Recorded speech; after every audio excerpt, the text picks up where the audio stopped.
రాష్ట్రంలో పరిపాలన ఎలా ఉంది అంటే కంచె చేను మేసిన చందంగా ఈరోజు పరిపాలన అనేటువంటిది రాష్ట్ర ప్రజలకు పేదరిక నిర్మూలన అయితేనేమి, గ్రామాల్లోను మారుమూల ప్రాంతాల్లో నివసిస్తున్నటువంటి ప్రజలకు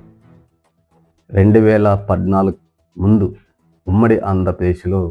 లక్షల ఎకరాల అసైన్ భూములను దళితులకు, గిరిజనులకు, బలహీన వర్గాలకు, భూమి లేని పేదలకు దాదాపు 60 లక్షల ఎకరాల భూమిని పంచడం జరిగింది. అది ఒక ప్రభుత్వ బాధ్యత. ఉమ్మడి ఆంధ్రప్రదేశ్లో స్వాతంత్రం తర్వాత భూదాన ఉద్యమం యొక్క ఫలితం. కానీ ఈనాటి 2014 తర్వాత ఉమ్మడి ఆంధ్రప్రదేశ్లో పారిశ్రామిక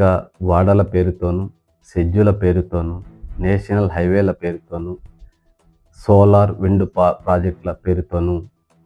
లక్షల ఎకరాల భూముల్ని పేదల నుంచి తిరిగి లాక్కోవడం జరుగుతూ ఉంది. ఈ కంపెనీలన్నీ కూడా ఎవరివి అంటే పార్లమెంట్లో,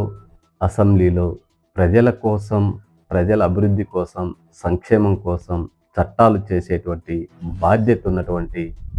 ప్రజాప్రతినిధులే. ఎమ్మెల్యేలు, ఎమ్మెల్సీలు, ఎంపీలు నకిలీ బినామీ కంపెనీలను ఏర్పాటు చేసి ఒక చట్టం ద్వారా పారిశ్రమ ప్రగతి కోసం అని చెప్పి లక్షల ఎకరాల భూమిని తక్కువ ధరతో కోట్ల విలువ చేసేటువంటి భూమి కూడా ₹1 లీజు పేరుతో కొల్లగొట్టడం ఒక దోపిడీ అయితే, తిరిగి వారే న్యాచురల్ ఎనర్జీని మేము డెవలప్ చేస్తున్నాము అని చెప్పి సోలార్ విండ్ పవర్ పేరుతో లక్షల ఎకరాల్లో సోలార్ పవర్ని మేము జనరేట్ చేస్తున్నాము అని చెప్పి రాష్ట్ర వ్యాప్తంగా పేదలు చేతిలో ఉన్నటువంటి, దళితుల చేతుల్లో ఉన్నటువంటి, గిరిజన చేతుల్లో ఉన్నటువంటి భూముల్ని ఆ కంపెనీలు లాక్కోవడం జరుగుతుంది. వీటన్నిటికంటే ముఖ్యంగా ప్రజాప్రతినిధులే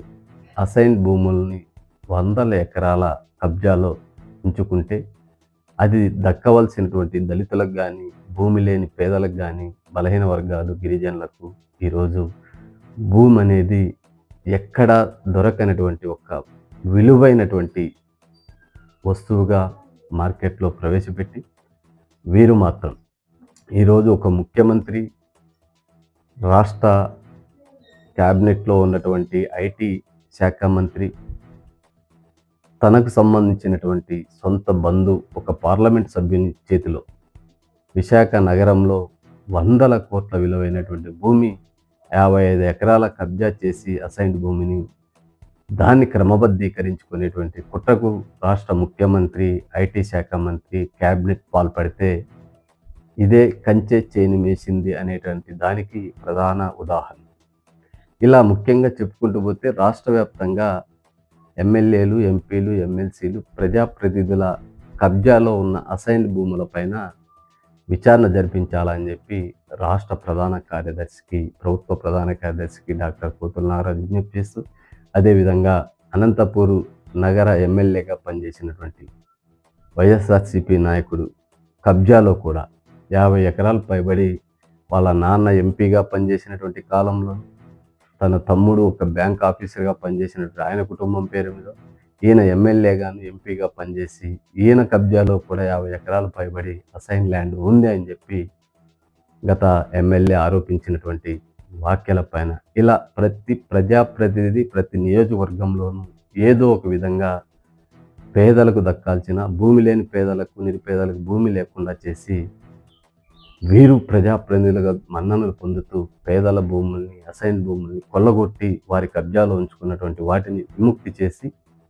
పేదలకు పంచే బాధ్యతను రాష్ట్ర ప్రభుత్వం కానీ, కేంద్ర ప్రభుత్వం కానీ తీసుకోవాలని చెప్పి డిమాండ్ చేస్తూ వీటన్నిటిపైన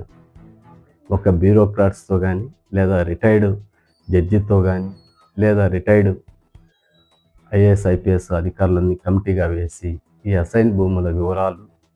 ప్రజాప్రతినిధుల చేతుల్లో వారి కబ్జాలో ఉన్న భూముల్ని ఐడెంటిఫై చేసి వాటిని పేదలకు పంచాలని చెప్పి డాక్టర్ పోతుల నాగరాజు రిజర్వేషన్ల పరిరక్షణ సమితి ద్వారా డిమాండ్ చేస్తాం.